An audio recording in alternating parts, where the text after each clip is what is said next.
Nosso estudo começa em Deuteronômio capítulo 6, versículos 4 a 9. Nós vamos apenas ler o trecho das Escrituras chamado de Shema, que significa ouvir, escuta. Esse é um dos trechos mais conhecidos,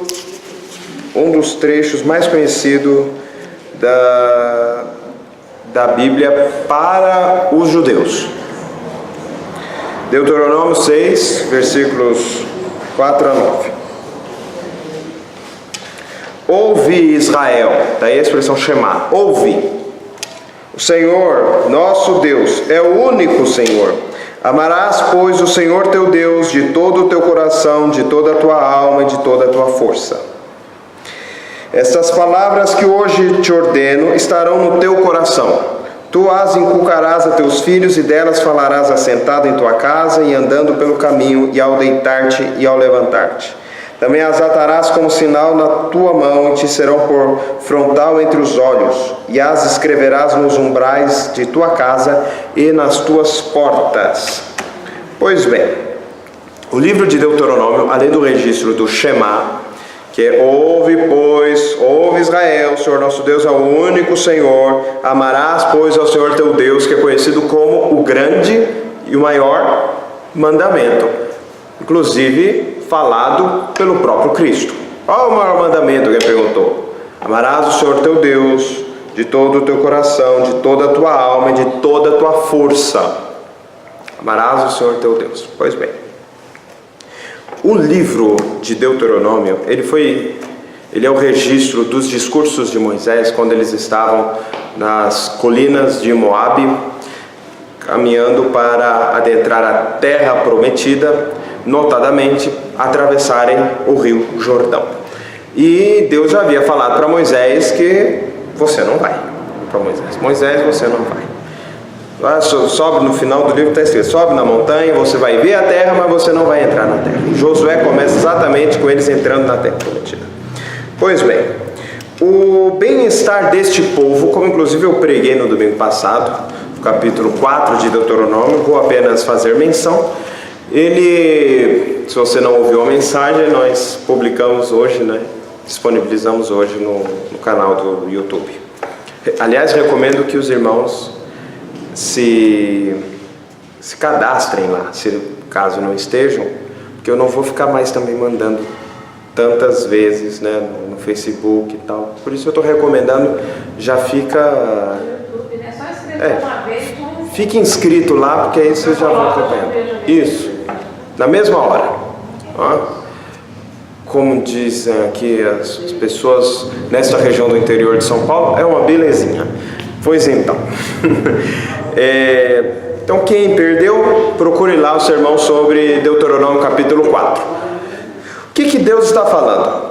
Na boca de Moisés. Gente, vocês ouviram, vocês passaram 40 anos ouvindo, agora vocês vão entrar na terra prometida. Em suma, o que vocês precisam fazer de tudo aquilo que vocês escutaram? Vocês precisam passar isso para frente. Isso não pode ficar guardado apenas para vocês. O primeiro passo é que vocês interiorizem e transformem isso em afeição. Só fará sentido seguir ao Senhor se Ele for o rei não apenas do Estado israelita, mas se Ele for o rei de vocês. Amarás ao Senhor teu Deus. Não é simplesmente obedeça ao Senhor, não. Ame ao Senhor de todo o teu entendimento, de toda a tua força, de todo o teu coração. Ame ao Senhor. Ele te libertou, e Ele te libertou pensando no teu bem, e você vai cumprir o seu propósito de ser luz para as nações. O foco, irmãos, aqui está o plano de redenção. Se a gente entender o que Deus está fazendo no plano de redenção, a gente consegue entender as minúcias. Se nós entendemos o macro, nós conseguimos entender o micro. Se nós conseguimos perceber o desenrolar do plano de salvação no decorrer dos anos, nós conseguimos entender por que Deus é tão insistente com determinadas coisas que Ele exige, sobretudo em Deuteronômio e em Josué, que eu também pretendo entrar. Mas vamos continuar. O reinado de Deus sobre o seu povo é central. Quando as pessoas saem de casa, elas leem os mandamentos no portão, porque elas estão saindo para a rua, mas elas vão levar esses mandamentos com ela. A religião não é apenas para ser exercida na interioridade do coração. O evangelho, as boas novas, é para ser levado para a rua. Por isso nós encontramos que devem estar escrito na parte, nos umbrais da casa, no portão e na porta, para quem chegasse da rua também, trouxesse consigo ou levasse para dentro de casa sempre a palavra de Deus. Isso é um chamado para a coerência total. Eu não sou crente apenas na minha casa, eu preciso ser crente na rua. Eu não sou apenas crente na rua, eu preciso ser crente na minha casa. Eu não sou apenas crente quando eu estiver na praça com outros crentes, ou no culto. Eu sou crente também dentro da minha casa. Eu sou crente em casa, eu sou crente na rua, eu sou crente no trabalho, eu sou crente onde eu estiver. É isso que ele está falando. E mais, esta fé não pode ser apenas guardada para você, ela tem de ser ensinada às futuras gerações. Tu as inculcarás aos teus filhos. O que é inculcar? É colocar na cuca. É colocar na cabeça, é fazer com que entre na cabeça da criança, entre na cabeça do filho, a palavra de Deus. Significa que a palavra de Deus não é para ser guardada no seu coração. Significa que Deus está dizendo que não é para o seu filho escolher a religião que ele vai seguir. É para você ensinar o evangelho a seu filho. Ele precisa ser ensinado. Se ele no futuro vai se desviar do caminho do Senhor, isso não acontecerá por negligência sua ou minha. Isso vai acontecer pela escolha dele próprio, pela infidelidade do seu coração, porque ele não foi fiel àquilo que ele aprendeu na palavra. Mas a pergunta que fica é: o quanto a palavra de Deus é importante para nós, de modo que nós ensinemos às futuras gerações a palavra do Senhor? A palavra era central para os israelitas naquele instante. Então eles ensinavam, porque eles viviam essa palavra. Eles estavam entusiasmados. Cada vez que eles olhavam para o tabernáculo, eles viam lá a presença de Deus descendo. Eles olhavam para a face de Moisés e viam a face de Moisés resplandecendo. Eles olhavam para a frente e viam a coluna de fogo de noite ou a coluna de nuvem de dia. Aquilo fazia parte de seu cotidiano. Agora, quando a palavra não faz parte do nosso cotidiano, aí é que a gente está talvez ensinando a futura geração a infidelidade, a não ser fiéis ao Senhor, porque nós não somos fiéis. Dizem, e eu acho que isso é dito com acerto, que a palavra ensina o caminho, mas o exemplo arrasta. Não se ensina às futuras gerações a oração se os pais não valorizarem a oração. Não se ensina a palavra, o apego à Bíblia, se os pais não são vistos lendo a Bíblia. Porque o exemplo arrasta. Por que é que tantas crianças, bebês, têm um interesse tão grande por ficar no celular? Porque o pai e a mãe não faz outra coisa na frente deles senão ficar no celular. Então, o bebê fala: eu também quero isso para mim. É óbvio que ele não vai articular isso, mas no seu poderoso chefinho lá da Netflix, que aí ele vai fazer toda uma articulação. Mas se não for ele, mas ele vai ver. Isso é importante, isso é legal, isso é interessante. O vovô, a vovó estão no celular, o papai e a mamãe estão no celular, os irmãozinhos estão no celular, está todo mundo no celular. Até o professor, quando sai da sala de aula, ele já pega o celular. As pessoas vão andando pela rua, andando no celular. As pessoas andam de bicicleta vendo o celular. As pessoas dirigem vendo o celular. Deve ser a coisa mais fantástica do mundo. Eu quero para mim também. Então o bebê já nasce com o celular, né? E rapidinho ele sabe melhor do que qualquer um. Pois é. Há outros motivos que os levam a isso.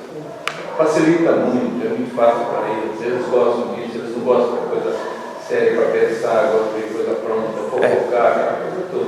Pois é. Porque às vezes a gente não usa celular, não quer celular, mas os netos todos chegam com o celular no bolso, tá? E não tem conversa mais. Pois é. Mas isso é um problema difuso. Essa questão aí dessa até falta de comunicação, de interação pessoal, porque você interage pelo celular. Você manda para as pessoas, você está sentada com a pessoa na mesma sala que você, estão todos no celular, mandando mensagens uns para os outros. O que eu acho ainda mais é um absurdo. Porque para que você vai mandar alguma coisa se você está na minha frente, não é verdade? Mas enfim, aí a questão é a seguinte, eu estou usando aqui apenas um exemplo. Posso demonstrar mais. Por exemplo, uma mãe que estudam bastante para ganhar mais dinheiro. Ele está ensinando pelo seu exemplo para o filho que a coisa mais legal e mais interessante que ele pode fazer é estudar bastante para ganhar mais dinheiro. Não estou falando que estudar para ganhar dinheiro é errado. Não estou ensinando aqui a preguiça intelectual, inclusive. Não é disso que se trata. Mas, além de ensinar que nós devemos realmente estudar, que nós devemos realmente ser honestos, que nós podemos usufruir da tecnologia para fins lícitos, nós também podemos ensinar a ler a Bíblia. Por que não? Nós também podemos ensinar. A outra geração da época minha, que eu tenho 61 anos, na minha família não teve esse costume. De ler a Bíblia? Não. Pois é. Eu não aprendi. Agora você não está vendo o que eu estou falando? Eu estou aprendendo muito tarde. Muito tempo. Mais tarde, mas a família não era de ler a Bíblia. Nem de fazer oração. Então, aí a partir de agora. É uma geração bem. Se essa geração não foi, a partir de agora tem que ir. A partir de. Agora a gente pega agora os dois, como que faz? Não, pois é, pelo exemplo. Eu me lembro muito bem, era criança, minha avó não lia nada, mas lia a Bíblia. A minha avó também. Só sabia escrever o nome, mas lia a Bíblia. Gera a curiosidade, não gera? Que negócio é esse que, né? Não apenas gerava, mas ela ainda chamava meu avô. Ela gritava lá. Os dois já foram para a glória, então não dá para eu contar. Dito, Dito, vem cá, que negócio é esse? Ela tinha uma encrenca com Salomão, né? Que negócio é esse desse homem ter esse tanto de mulher? Deus aprovava esse negócio, como é que esse negócio? E a gente ficava ouvindo a conversa bíblica, né, dos dois. Meu avô também, eu acordava, se ele tivesse acordado antes de mim, eu estava lendo. Ia almoçar, quando eu voltava, ele estava lendo de novo. Então, o exemplo da leitura, que às vezes nem sempre são os pais que vão passar, mas alguma outra referência, mas vai imprimir, sobretudo se essa leitura for a leitura da Bíblia. Por isso a minha insistência, que nós não devemos inculcar os devocionários, nós devemos inculcar a Bíblia. Nós devemos ler a Bíblia. Eu iniciei aqui a nossa conversa recomendando o livro sobre oração do Timothy Keller.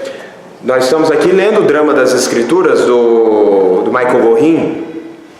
E é importante ler bons livros, mas também é importante ler a Bíblia. Fundamentalmente é importante ler a Bíblia. Nós precisamos ler a Bíblia. Em casa, mas agora a gente começou.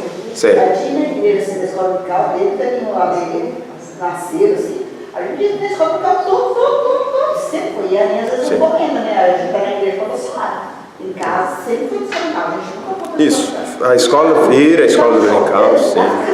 Sim. E obrigado, mas que. Mas também a leitura da Bíblia em casa, né? Sempre em casa, né? A gente dá uma lida. Quando usa o devocionário certinho, no famoso culto doméstico, certinho, como existia, lê-se a Bíblia também. Sim. Quer dizer, a primeira tem a Bíblia, depois que dá um foco. Então, tanto o devocionário quanto esses livros, eles são um incentivo a ler a Bíblia, mas a maior parte das pessoas não lê. Só lê o devocionário e não lê a Bíblia. Você tem que ficar na leitura bíblica do próprio devocionário. Então, pois é. Mas sei lá por quê. Só ler a Bíblia. Às vezes em 5 minutos só dá tempo de ler o devocionário. Eu acho legal fazer o curso, porque aqui esse hábito também de ter a palavra. Eu acho bonitinho particular, eu vejo a Tami com o Gui. Eles fazem a devocional deles dois juntos e eles têm um propósito de estar lendo a Bíblia. Outro dia ele estava falando para ele, eu já li tal livro, eu já li tal livro. Pois é. Aí eu acho muito legal isso também, um incentivo. A leitura da Bíblia é fundamental para nós, porque embora o livro do Keller seja interessantíssimo, e é interessantíssimo, embora o livro do Gorin, embora o livro dos autores brasileiros, que a gente lê também, são importantes. Os devocionários, nós temos, da Igreja Presbiteriana, tem as suas editoras, mais de uma inclusive, que tem os seus devocionários, mas o fundamental é ler a Bíblia. A Bíblia é insubstituível, é ela que é a palavra de Deus, não o que o Hernandes escreveu, o Keller escreveu, ou o Gorin escreveu, por melhor, ou Stott, ou Lloyd Jones, não importa, por melhor que seja, e esses autores realmente são excelentes, são muito bons, e eu mesmo os leio frequentemente, mas uma coisa que a gente tem que zelar sempre é para ler a Bíblia, e a gente descuida disso com uma facilidade incrível. E o texto que nós estamos vendo aqui, como que Israel vai conseguir manter essa fidelidade? Por meio da transmissão para as gerações futuras da própria Bíblia e não de livros sobre a Bíblia. Pode parecer até incoerente, o irmão visita lá a minha casa e vê um monte de livro que eu tenho sobre a Bíblia na minha estante, mas mesmo assim é bom sempre ter livros, mas mesmo assim é preciso ler a Bíblia. É porque igual até os testemunhos de Jeová, eles usam os livros deles para poder estar falando sobre a Bíblia. Quando eles vão falar, eles levam aqueles livros, eles não falam da Bíblia. Pois é, né? E tem que falar da Bíblia. É o que acontece. Talvez seja um grande erro, exatamente o grande erro desse movimento. Mas, então, aproveitando também a notinha de rodapé da nossa conversa, por que a gente insiste que a nossa apresentação evangelística a gente tem que saber os versículos de cor? Porque a gente tem que falar da palavra e a gente tem que falar a palavra para as pessoas. Deus tem compromisso com a palavra dele. Ele diz que a palavra dele não volta vazia. A nossa vai e volta, do vazio que foi é no vazio que volta, mas a palavra dele não volta vazia. A palavra dele foi o meio pelo qual ele criou os céus e a terra, foi pela palavra. João capítulo 1, versículo 1, no princípio era a palavra, ou era o verbo. A palavra verbo aí é a tradução da expressão logos em grego, que significa prioritariamente, principalmente, primariamente, palavra. No princípio era a palavra estava com Deus, a palavra era Deus, e por meio da palavra todas as coisas vieram a existir. Que é exatamente o que a gente encontra no Gênesis. Disse Deus, haja luz, e houve luz. Ou seja, por meio da palavra, ele sai criando as coisas. Então a palavra dele é que tem poder. Então quando a gente está mencionando, a gente está lendo, a gente está com um compromisso de fé, que a palavra dele é o fundamento da nossa fé, do nosso pensar, do nosso agir. E a gente só começa a pensar como Deus pensa, ou seja, a gente começa a ter a mente de Cristo, que a gente precisa ter, e que Paulo escrevendo aos Romanos diz que nós não devemos nos conformar com este século, mas nós devemos transformar-nos pela renovação da nossa mente. A nossa própria mente tem que estar renovada, ela tem que ser feita nova, porque ela está fundamentada não no pensamento do mundo, que nós não podemos nos conformar, mas no pensamento das Escrituras, que é o pensamento de Deus, e a gente só vai conseguir ter o pensamento das Escrituras se a gente ler. Se a gente não ler, a gente não vai ter. Por isso a palavra diz: tu as inculcarás a teus filhos, falarás dela quando deitar, quando levantar, quando estiver no caminho, quando estiver assentado em tua casa, atarás como sinal na tua mão para você lembrar, te fará por frontal entre os olhos para você estar lá lendo e vendo. Vai ser a primeira coisa que você vai falar, vai ser a última coisa que você vai falar. Ao deitar, se a pessoa vai dormir, você fala a palavra. Ao levantar, se a pessoa está acordando, já é recebida com a palavra. Ou seja, ela está imersa pela palavra de Deus, da hora que ela dorme, da hora que ela acorda, da hora que ela acorda até a hora que dorme. Dá para perceber isso? É assim que as futuras gerações entrarão na terra prometida e cumprirão cumprirão o seu papel. Se as gerações futuras ou presentes não têm o mesmo apego, nós devemos nos perguntar se nós estamos falando ao deitar, ao levantar, andando pelo caminho, se a palavra de Deus está nos nossos lábios ou não está. É óbvio, irmãos, que tudo isso é palavra de Deus para hoje. Então, se nada disso foi feito até hoje, então a partir de hoje muda. Não. A partir de hoje, vamos mudar. Vamos falar mais. Vamos falar mais da palavra. Não vamos falar de... Eu sou calvinista. E eu acho que é óbvio que eu seja calvinista. Mas uma coisa que eu não posso viver a falar é sobre João Calvino quando eu tenho as palavras de Jesus, embora eu seja calvinista. É disso que se trata. Eu posso gostar muito de determinados autores, eu posso gostar muito de determinados escritores, mas o que tem que estar nos meus lábios é a palavra de Deus. Eu tenho que me lembrar dela, eu tenho que saber onde as coisas estão escritas, eu tenho que lê-la, irmãos. Isso tem que ser uma coisa sistemática. Se não for sistemático, vai se perdendo. Vai se perdendo. Agora, eu não consigo acreditar que uma criança de 4, 5 anos, 6 anos, não consegue memorizar versículo, que a gente abandonou esse negócio de memorizar versículo. Não sei porque que a gente fez isso, porque também abandonou de memorizar qualquer coisa. Então, e aí agora nós somos uma geração sem memória.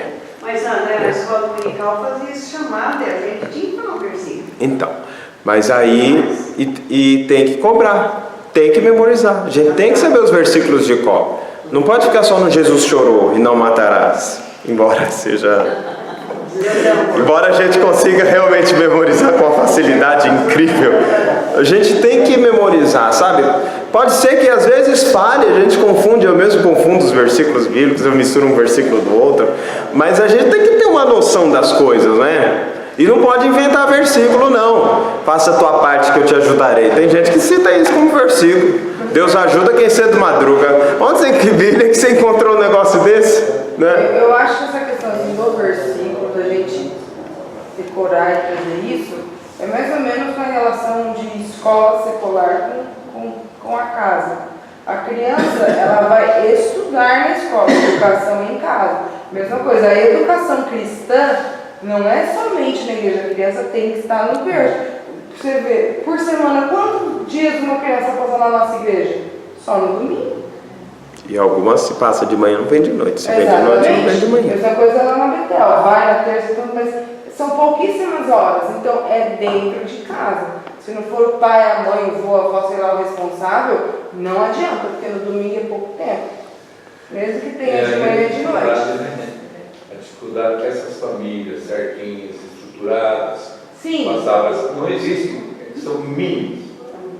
Por isso que há E por que as famílias bem estruturadas são mínimas? E também não fazem. A desobediência, a rebelião do homem contra Deus está chegando no nível, ou já passamos do nível dos cananitas, aqui, de Deuteronômio. Acho que já passamos.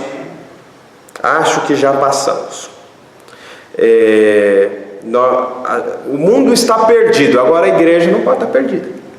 Nós temos que ser a luz do mundo. Nós temos que ser o sol da terra. Nós temos essa função. Então, e nós não deporemos nossas armas, e as nossas armas são poderosas e eficazes em Cristo. Sabe qual é o grande problema realmente da família brasileira e sobretudo da família evangélica? É que o evangelho é apenas um departamento sem importância que fica relegado na minha vida. Não tem importância. Na prática não tem importância. É quando dá. Se der, eu leio a Bíblia. Se der, eu oro. Se der, eu vou à igreja. Com o cristianismo, se der, você tem os efeitos disso. Quais são os efeitos? Foi tão engraçado a ideia que a gente teve um pouco dessa experiência. Nós falamos muito aqui, olha, vocês têm que trazer de casa o versículo decorado. Pede, nas classes a gente falou, pede ajuda para pai e para mãe. E as crianças trouxeram. No segundo dia estava decorado. O que falta, por vezes, é a motivação, não apenas para criança, para adultos, para jovens e até para idosos. O que falta um pouco é motivação, é dizer, vocês conseguem, vocês vão, vai dar certo.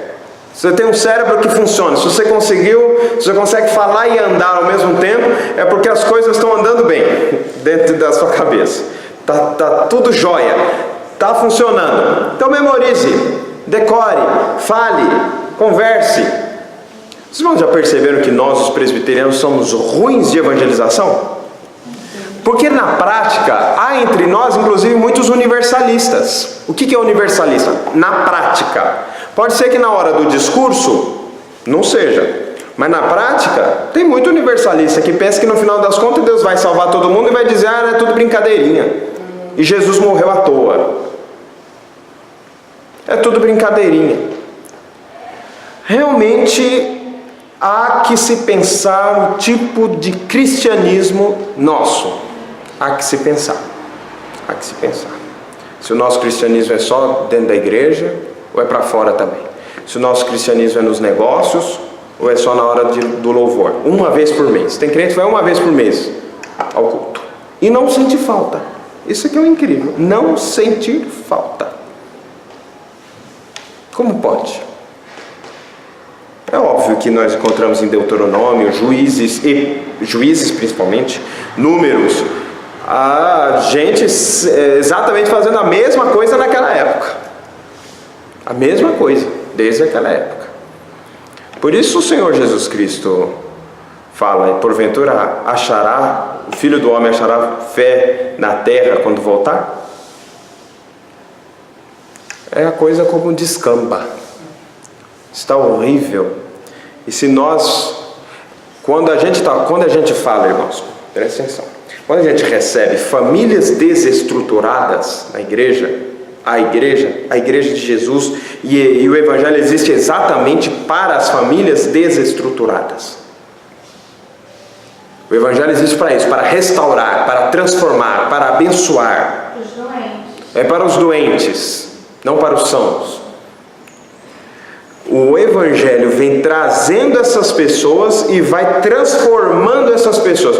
Agora o ruim é o povo dentro da igreja, construindo famílias desestruturadas e vivendo de forma desestruturada. Não há transformação.